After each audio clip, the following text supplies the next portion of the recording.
Ja, v bistvu prejšnji vikend smo se malo ogrebali, ampak bilo je treba dirkati, no.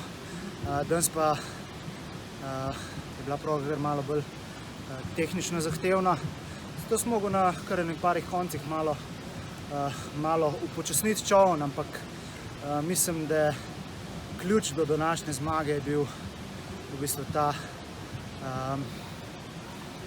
ustavljanje, dodajanje hitrosti nazaj, in jaz mislim, da sem danes pokazal res dve izjemni vožnji. V bistvu, kljub temu, da sem že prejšnji vikend dobro delal, kar se tiče izbirnih tekem, še vedno ostaja nek strah, ampak če se počutim tako, kakor sem se danes, mislim, da nimam težav s tem. Jaz sem še enkrat poudaril, da sem zelo zadovoljen s prejšnjim in tudi tem vikendom.